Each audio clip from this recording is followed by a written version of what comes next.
Hey, did you know that 1993 was the most important year in music history? Okay, to be fair, I'm not sure that's entirely true, but a lot of writers online seem to think so, and when has the internet ever been wrong about anything? Articles from publications like NPR and the Grammys posit that 1993 represented a critical point in how mainstream music was appreciated, consumed, and, most important to the industry, purchased.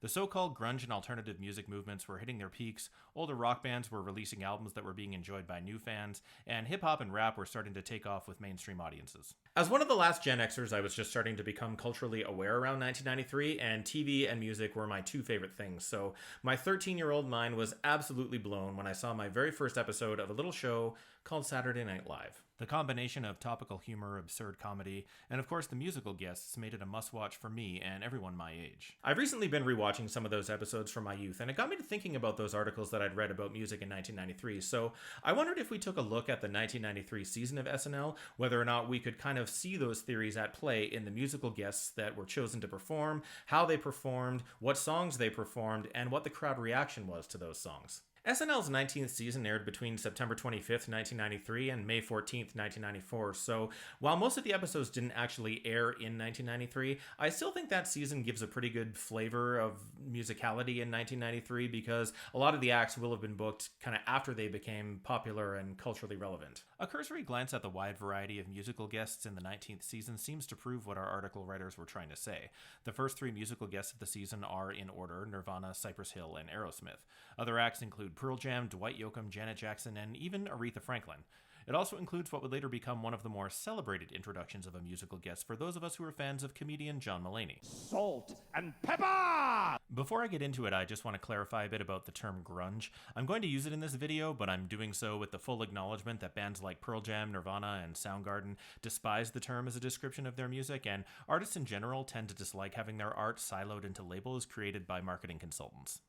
In his book Everybody Loves Our Town, An Oral History of Grunge, author Mark Yarm quotes Faith Henschel-Ventrello, a Sub Pop employee who says she and Sub Pop co-founders Bruce Pavitt and Jonathan Poneman were combing through a thesaurus and came up with the word to use in a Sub Pop press release describing the band Green River.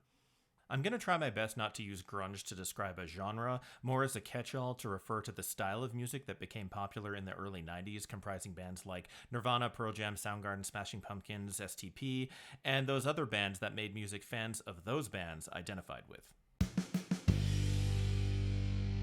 Nirvana played two songs, Heart-Shaped Box and Rape Me, both from In Utero, which was released a few days prior to their SNL performance on September 13th. Heart-Shaped Box was the first single from In Utero, so most of the audience had only heard that song up until this point, and Rape Me was never released as a single in the US, so this was kind of the audience's first exposure to that song. The way Kurt kind of stares down the camera during the first verse is just haunting. Cypress Hill played two songs, Insane in the Brain and We Ain't Going Out Like That, both from Black Sunday, and they really leaned into this performance. Be Real says shit in the first verse, but does a good job of keeping it clean for the rest of the performance. I notice here that Be Real didn't change his outfit for the second song, but most of the rest of the group did. At the end of the second song, DJ Muggs plays the bongos like arrhythmically, and then seems frustrated at his own lack of rhythm, so he just knocks the whole thing over. Eric Bobo looks super pissed after the performance, even after Sendog does his best to calm him down as they all walk off stage. So Aerosmith was popular with a lot of boys my age because of all the Get a Grip videos, which starred Alicia Silverstone and introduced us to our 1993 through about 1998 main celebrity crush. Aerosmith's performance differed significantly from Cypress Hill and Nirvana in that they pull all these rock star moves, they really interact with the audience, and the other two bands didn't seem to really care if the audience was there or not. Cryin' was the first song that they played, and that's from their Get a Grip album, which was released earlier in 1993, and they got a huge pop from the audience. This Aerosmith performance is emblematic of the difference between the old rock and roll guys and the new alternative grunge guys when they performed on SNL. The Aerosmith performance is more classic rock and roll with a lot of the theatrics and crowd interactions and big movements, and as we'll see when we start looking at those bands, the grunge bands tend to have more subdued performances and just kind of stand there and play the music. Aerosmith also has a full brass section, which is some real rock star shit. Their second song was a classic, Sweet Emotion, which was released in 1975, and I think that was an interesting choice since Get a Grip was released back in April of 1993.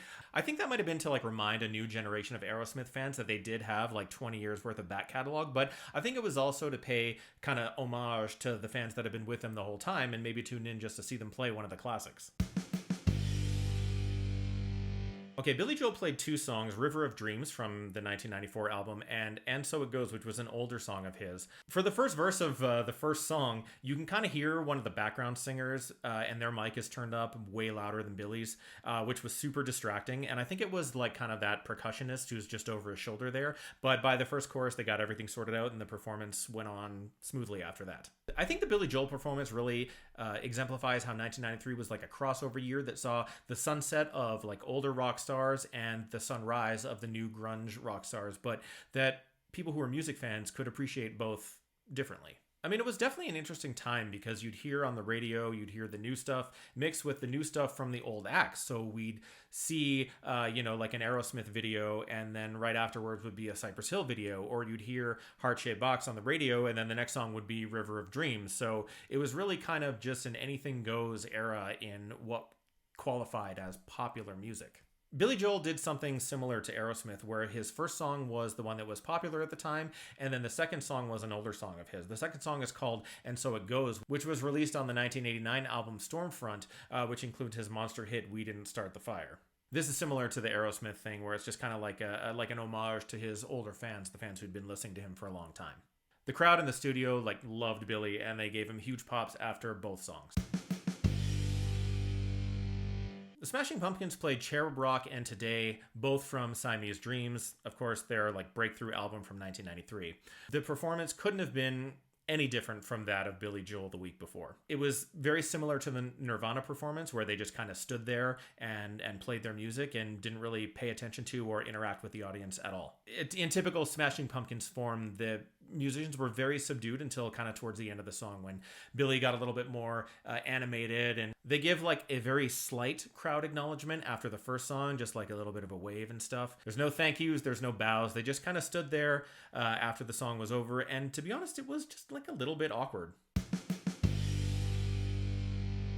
All right, next up was another performer from kind of the generations past. It was James Taylor, and he played a kind of a mesh-up of a song of his called Memphis, Tennessee and Slap Leather, and then the second song was a song called Secret O' Life. This was definitely a performance that I appreciated more on a rewatch. In 1993, James Taylor was not a go-to for young fans of bands like Nirvana and Soundgarden and Pearl Jam like I was, and so I remember thinking that his performance was kind of boring, and since the first performance was a medley of two songs, it felt like it went on forever. I remember just sitting there waiting and waiting and waiting for the song to end so we could finally get to Weekend Update, but it just seemed to last an eternity. And of course, both songs get a huge pop from the audience. And I remember thinking that this performance was so lame back in the day, and my friends and I were all complaining about how much James Taylor sucked. But again, we didn't know what we were talking about back then. And on rewatch, this was a great performance by a legendary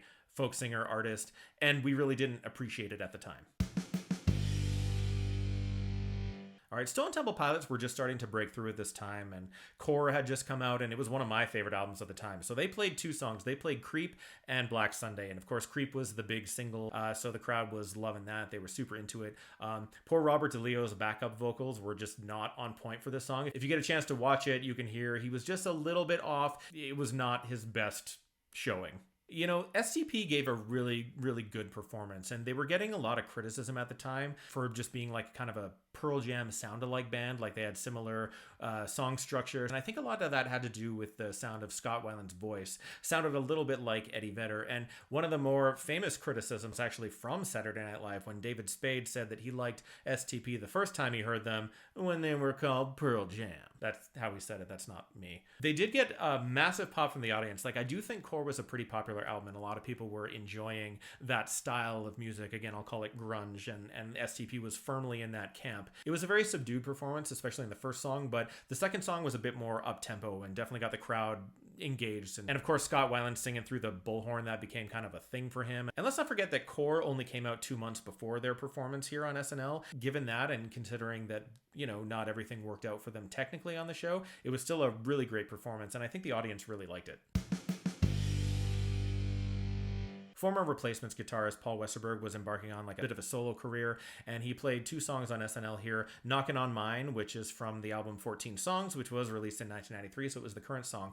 But he also played a new kind of version of an old Replacements song called Can't Hardly Wait. Westerberg's performance kind of straddled the line between like old school rock star and new school like alternative. The attitude of the music seemed very contemporary. I think that was done intentionally, again, as a kind of way to bring maybe a new generation of audience to turn them on to his music. This performance is a great example of the old school rock and the new school rock kind of colliding, and the crowd they loved it. Like, they ate it up. They thought it was great. And at the time, I didn't know anything about Paul Westerberg or about the Replacements, but I've been since listening to a lot of their stuff, and I really do feel like this was an attempt by Paul Westerberg to kind of bring his music more up to speed with what was being contemporarily consumed at the time.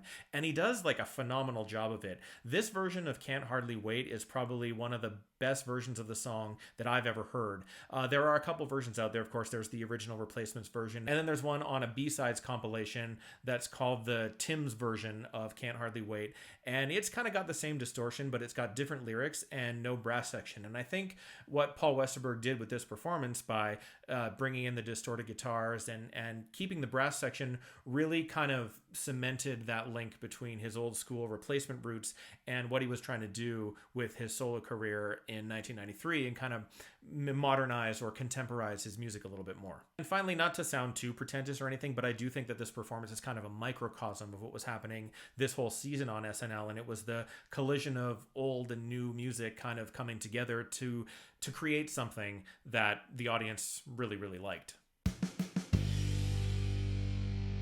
Okay, Tony is a band that I know virtually nothing about.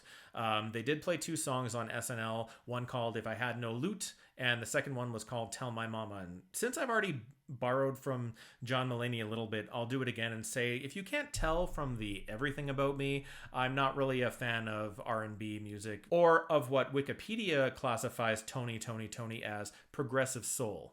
I don't have a ton to say about this performance because I'm not really knowledgeable about R&B and can't offer any insight into the performance. Researching for this video is probably the only time I've ever knowledgeably heard a song from Tony.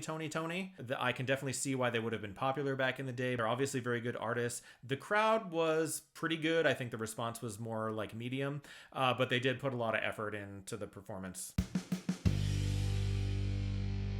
Without question, Blind Melon gets the best introduction all season when Chris Farley dresses as the B-girl, of course, from the No Rain video. The crowd definitely loved this little nod. I remember watching this at the time and thinking to myself, like, God, will you just play the song the way we all want to hear it already? However, they do get to the kind of traditional version of No Rain after a little bit of an intro. And, like looking back on it, it's actually a pretty good intro. Blind Melon played 2 songs, No Rain, of course, which was the big single at the time, and Paper Scratcher, another one from their debut album.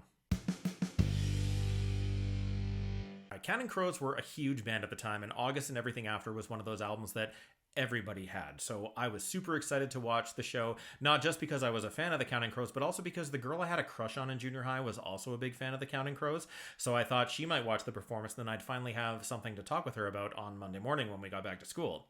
Turns out she didn't watch the performance, so I was left again with nothing to talk to her about. I remember watching this live and being so excited to see the performance, but then Adam Duritz did that thing where he didn't actually sing the lyrics the way that they are on the album, and I was so upset. I was like, damn it, you better play your song the way I want to hear it. Now having a more nuanced appreciation for artistry and art and the way that artists want to perform their art, I kind of will take back my criticism from 1993. As a burgeoning teenage music snob, I thought the song belonged to me, and I deserved to hear it the way that I wanted to hear it, not the way that you want to perform it. This is another one of those performances, like kind of like the James Taylor one, that you definitely can appreciate so much more as a grown-up or looking back on it again through more mature eyes. Like, it's so critical to kind of have a respect for an artist's work and the artistry that they want to portray when they're performing it. And so to be a little bit like butthurt like I was that they weren't playing the song exactly like I heard it on the radio was definitely like an immature attitude to have at the time. So I'm glad I kind of grew out of that and can look back on this performance and really appreciate it for how good it actually is. Well, anyone who's a fan of John Mulaney knows immediately that the musical guest for the Patrick Stewart episode was, of course, Salt and pepper! They played two songs. They played Shoop and What a Man, and both of those songs were popular at the time. Everybody my age had some appreciation for Salt and Pepper. I don't know what it was, even the guys really liked the songs, so there was definitely something there that attracted young music fans to their music. Some very 90s choreography highlighted the performance, and I remember not thinking too highly of that when I was young, but again, looking at it through an older person's eyes, the athleticism and skill of the background dancers is really on display here. So definitely a spectacle, definitely a great performance, and the crowd loved it. Oh man, where to start with UB40? So they played two songs. They played a song called C'est la vie, and they also played their cover of an Elvis Presley song, I Can't Help Falling in Love with You. The latter song was very popular at the time. It was getting a lot of radio play. It was actually a pretty low energy performance. UB40 is a pretty musically solid band. I never really got into the reggae vibe that they were putting out. I would have expected a little bit more performance out of them, maybe because there's so many of them on the stage that they didn't have room to move around or do it. Maybe they were nervous, I don't know, but this is a really low energy performance and it wasn't really engaging. I remember being so bored during it, and again, just waiting and waiting and waiting, please, for the performance to end so we could just get to Weekend Update. My favorite thing about the UB40 performance is this guy who seems to get third billing in the band because he's standing up front with the singers, and his only job seems to be to hit the drum pad or whatever once or twice every measure through both songs. The studio audience seemed pretty lukewarm on UB40 and didn't really give him the same pops as, Salt and Pepper got, or even as James Taylor got. So I think they agreed with me that the performance was a little bit low energy. And it's interesting too, the crowd response, because the Elvis song was the second song that they played, and it was charting actually, and the album that it was on went platinum a bunch of times. So I thought the crowd would have been a little bit more excited to hear this song that they obviously loved. I think one of the things that drains the energy is that this song has one of those outros that is just a repetition of the chorus over and over and over again for about a minute. So you're just sitting there being like, all right, can we just get on with it already? Or oh, can we finish the song? Yeah, we get it. We get it. You can't help falling in love. We got it. We got it. Well, we Canadians were very excited to see Winnipeg's Crash Test Dummies on the SNL stage. They weren't one of those bands that were super popular in the US, but I think they got a lot of airplay in Canada. Their first album, God Shuffled His Feet, had a couple really good songs on it. On SNL, they performed and Afternoons and Coffee Spoons. The Crash Test Dummies performance was a real interesting one because it didn't seem like the host and the musical guests really matched up very well. Martin Lawrence was a super edgy comedian at the time. And it's actually interesting because the monologue he gives in this episode later was cut from reruns of SNL, and Martin Lawrence was banned from the show. He would never be on the show again after this monologue. Crash Test Dummies are pretty chill, and especially since their single it's a pretty laid back and mellow song, the energy didn't really match, and I think the crowd noticed that because they got what I would call a polite ovation after the song. I thought performance-wise, both songs were really good. But again, it was just a mismatch of energy because Martin Lawrence had been bringing that high energy kind of, I just snorted an 8-ball backstage and I'm ready to perform energy to the stage in the sketch performances. And then the musical guest comes on and they just mellow everybody out. So it was a weird, I don't think the audience really knew how to react. And, because is not the most upbeat song, I think it sapped a lot of energy out of the audience.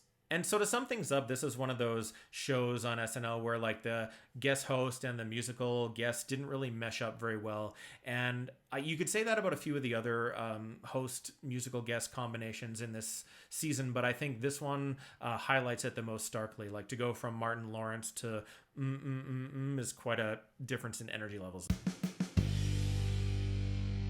So I think with the exception of Pearl Jam later on in the season, Aretha Franklin got the biggest audience reaction of all the musical guests from season 19. They loved her, they loved the performance, and the audience was so excited to see her, and she seemed to really be enjoying the audience's reaction as well. The crowd definitely ate up her performances, and with the possible exception of Pearl Jam, Aretha Franklin got the loudest crowd reaction of any of the musical guests on season 19. Aretha Franklin performs two songs. The first one was A Deeper Love, which was actually a cover of another song that was like a big club hit in 1991. She also performed Willing to Forgive, which was a newly recorded single that was on her Best Of album at the time, which was called Greatest Hits 1980 to 1994. It was a new song that hadn't been previously released. Similar to the James Taylor performance, this is one of those ones that you really only appreciate when you're older. Again, Aretha Franklin didn't really speak to like teenage grunge music fans at the time, so I didn't really recognize the significance of watching her perform live. But now, like in hindsight, of course, it was like an amazing performance. Her voice was unbelievable, and the band was like totally on point. So like musically, this was an amazing performance, and the crowd reaction definitely kind of underscores that. Like I said a bit in the Martin Lawrence Crash Test Dummies episode, this is another case of where the musical guest and the host don't really match up in terms of level of like fame or energy or importance or significance. Like Aretha Franklin is an absolute legend and icon, and the host for her episode was Nancy Kerrigan. Aretha Franklin is a legend, and Nancy Kerrigan is an Olympic silver medalist whose biggest claim to fame was being assaulted by a rival at an Olympic qualifying event. Why? Okay, I love the Doggy Style album, and it really kind of opened my eyes to G-Funk and like the Death Row Records stable of artists. As a white kid from Canada, I had never heard anything like it, and it totally blew my mind since the only rap that I had been exposed to up to that point was MC Hammer and Vanilla Ice. It's impressive that Snoop had like a whole band behind him and wasn't just playing to kind of pre-recorded tracks. Nate Dogg was also on stage with him, and Nate Dogg drops Coolio's name, who I think was doing the backup bars for Snoop on this performance. I'm like 90% sure it's him. Coolio's album, It Takes a Thief, hadn't been released yet, so he was kind of a bit of an unknown artist still. The first song was Gin and Juice, but Snoop at the end throws in a few bars from a song that I actually didn't recognize, and I did a little bit of digging, and it turns out it's a song called G's Up, Hose Down, which was originally intended to be on the Doggy Style album, and actually did make it into the first 50,000 copies of the album. But as it turns out, it had to be removed from the album in later pressings because it used a sample from an Isaac Hayes song called The Look of Love, which I guess didn't get cleared, and so they had to take it off all the subsequent copies of the album. The second song was Lottie Dottie, which is another amazing song from Doggy Style, and Snoop did an incredible job of kind of cleaning it up for TV. Snoop didn't let one swear, one N-word, or one objectionable phrase slip at all during either performance. In Lottie Dottie, he changes the word bitch to lady and miss, and he also changes another word to coochie. Sometimes when rappers have to change their lyrics to kind of perform on TV, it really waters the song down a bit, but like Snoop sold the shit out of it and the crowd was buying it wholesale. He got a massive ovation from the audience after both songs. Just a note here that it can sometimes be really difficult to arrange a rap track so that it can be played by a full live band. And I remember being amazed at this when I was 13, that Snoop had a whole band behind him and not just a DJ with turntables. And looking back on it again, it is really amazing. The arrangements that they made for these songs to be played by a live band are really something. I am not at all a fan of country music, so I don't have a ton to say about Dwight Yoakam's performances on SNL. He plays two songs, Pocket of a Clown and Fast as You, which were both from his 1993 album This Time, which peaked at number 25 on the Billboard 200 and number 4 on the Billboard Top Country. He had 4 singles from that album, and only 2 of them charted on the Top 200 at number 70 and number 101. While I don't have a ton to say about Dwight Yoakam's performance, I think that this is another example of the kind of anything goes musical attitude of 1993. Traditionally, like country music was very much its own genre, and then about a year prior to this performance, Achy Breaky Heart was released, and all of a sudden it felt okay for like traditional rock fans to get a little bit interested in contemporary country music.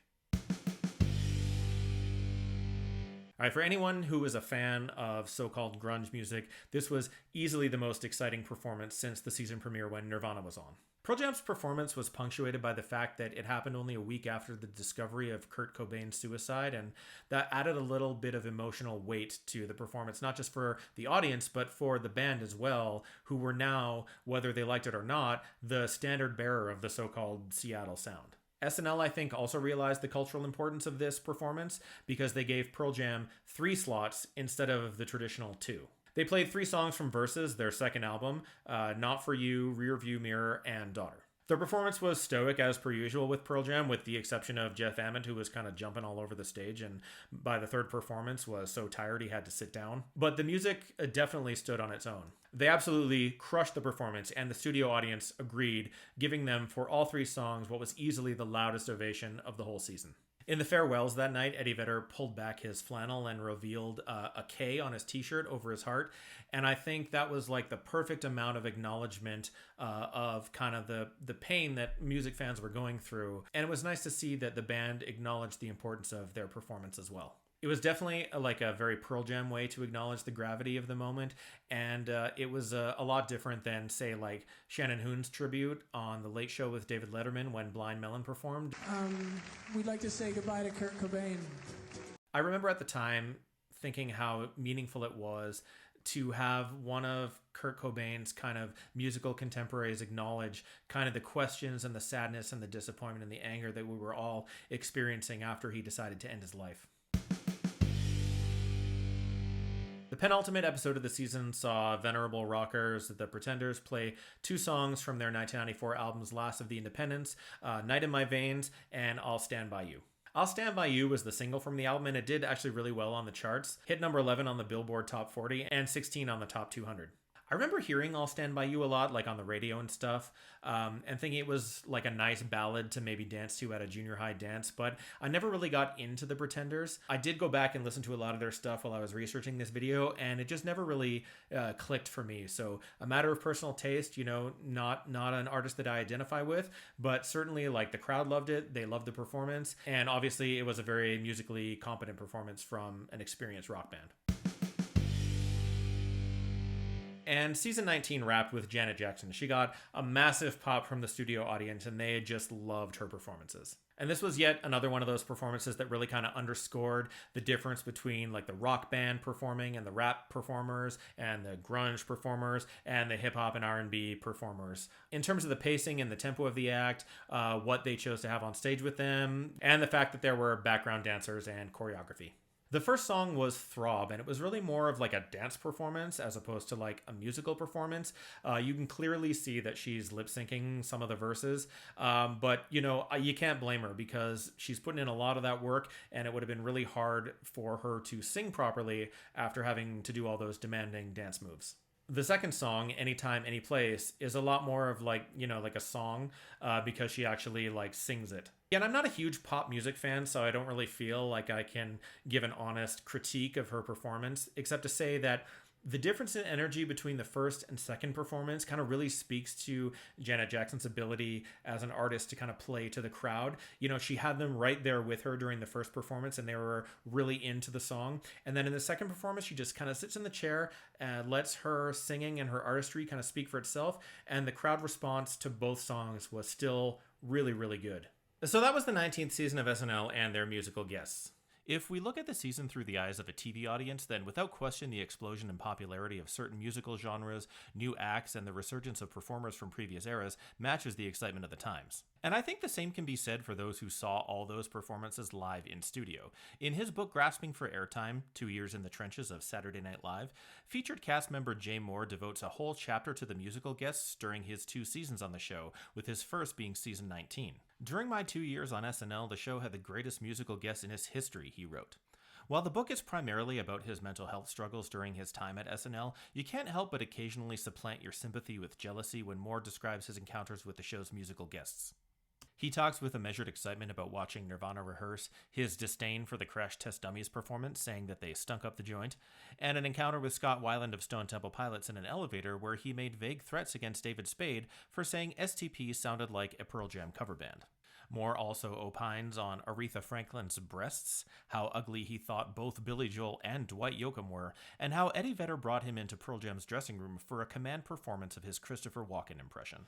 Moore briefly touches on the relevance of the nihilistic lyrics of bands like the Smashing Pumpkins and Nirvana to his experience on the show, and that serves to kind of capture, I think, an important reason why those bands became so relevant to music fans in the 90s. They could express what we couldn't or wouldn't. They sang what I was feeling, he wrote, and their lyrics also seemed to be offering me an explanation for my problems. It was almost like being in high school and having music touch your life in that incredible way it does when you're a teenager.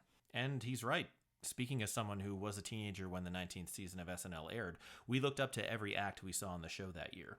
We wanted to be introspective like Kurt Cobain. We wanted to be flashy and glamorous like Steven Tyler. We wanted to be cool and slick like Snoop and Be Real. And we wanted to be iconic like Chrissy Hynde and Paul Westerberg. I agree with the writers who say that 1993 was one of the most important years in music, and there's no better way of kind of looking at what the musical landscape was like back then than by looking at season 19 of Saturday Night Live.